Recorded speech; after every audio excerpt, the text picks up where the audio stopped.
Hello, magandang tanghali pong muli sa ating lahat. Ngayon po ay isa na naman pong gayuma ang ating ituturo sa inyo. Ito po ay ibulong or bulong po sa hangin. Ito po ay pwedeng-pwede sa ating mga mahal or pwedeng-pwede sa taong ating iniibig upang ang taong ito ay hindi na mapapakali sa kanyang kinaroroonan sa kakaisip sa iyo. Ikaw lamang ang kanyang pakaiisipin.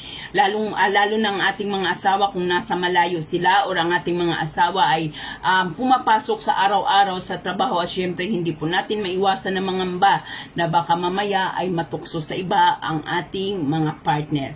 Ito po ay upang sila ay hindi na makaiwas sa tukso at hindi na mag-isip na maghanap pa ng iba, kundi ikaw lamang ang palaging magiging laman ng kanyang puso at kanyang isipan. Ito din po ay pwede po natin gawin sa ating mga napupusuan na sa tingin natin ay hirap na tayong ibigin pabalik. Ngunit paalala, wag na wag po ninyo itong gawin sa hindi mabuti or paglalaruan lamang po ninyo ito.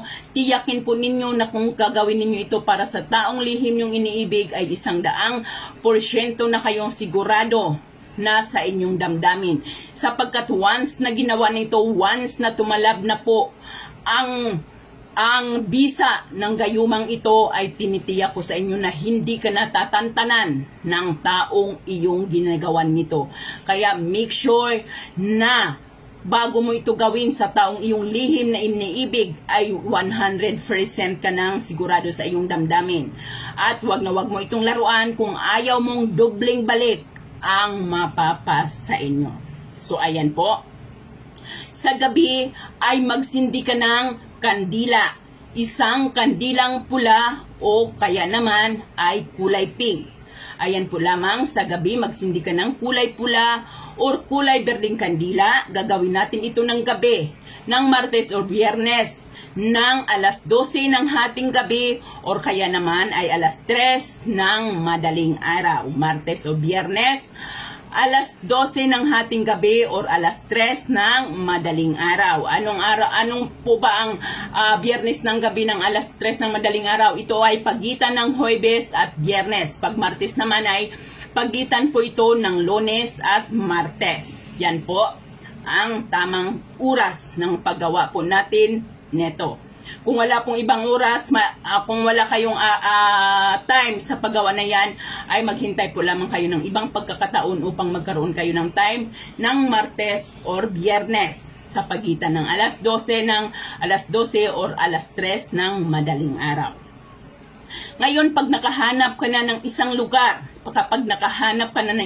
na tahimik na walang naaring gumambala sa iyo, ay hawakan mo ang kandila at humiling ka muna sa kandila ng iyong mga ninanais. Kung ano bakit mo ginagawa ang gayuma na ito, bakit mo ginagawa ang ritual na ito, ay hilingin mo muna ito sa kandila. Pagkatapos mong humiling, ay sindihan mo ang ating kandila. Pag nasindihan mo na ang ating kandila, ay magdasal ka ng isang Ama namin, isang sumasampalataya ako hanggang isa pa ako sa cross, at isang sumasampalataya ako at isang Ama namin hanggang sa ipako sa cross, at saka isang glory be, isang glory be. Pagkatapos mo yang magdasal, ay saka mo usalin ang kanyang beses, ang kanyang pangalan. Usalin mo ang kanyang pangalan ng 3 beses. So pagkatapos mong magdasal ng isang Ama namin, isang sumasampalataya ako, at isang glory be, ay bigkasin mo ang kanyang pangalan ng 3 beses. Halimbawa, siya si Marco DiCarpio. Susuko ka sa akin. Ang iyong buong puso at isipan, ako lamang ang magiging laman. Yan po. Pagkatapos mong bigkasin ang kanyang pangalan ng 3 beses, bigkasin mo ang salitang ito.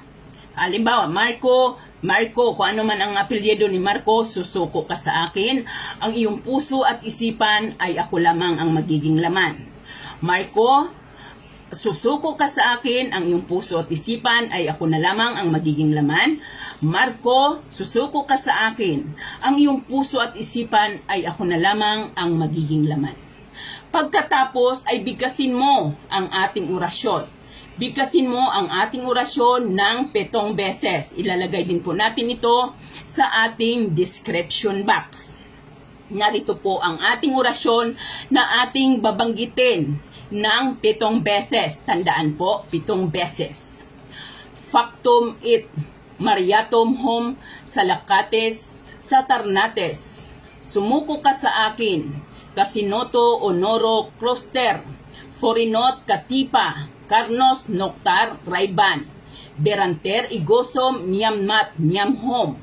Ad nohire de gloriom. 7 beses pong ulit-ulitin ang ating orasyon. 7 beses mo itong ulit-ulitin. Gagawin mo ang ritual o gayumang ito ng sunod-sunod na 7 gabi. Dapat ay walang laktaw. Kung paano mo ito ginawa sa umpisa, ay ganun mo ito gagawin sa susunod pang 6 na araw na natitira. Gabi-gabi po yan. Gabi-gabi ng parihong oras. So pag naumpisahan mo ito ng alas 12, dapat sa mga susunod ay alas 12 din. Ngunit kung naumpisahan mo ito ng alas 3, ay alas 3 din hanggang sa matapos ka ng 7 araw. Dapat po ang paggawa nito ay walang laktaw. Walang laktaw. Kung ikaw po ay nakalaktaw na 1 beses, ay babalik ka ulit sa pinakauna. Mag-i-start ka ulit ng Martes or mag-i-start ka ulit ng Biyernes. Sapagkat nalaktawan mo ito. Magiging walang bisa ang ating ginagawa. Kaya dapat mayroon kang sapat na oras sa paggawa nito sa loob po ng 7 sunod-sunod na gabi.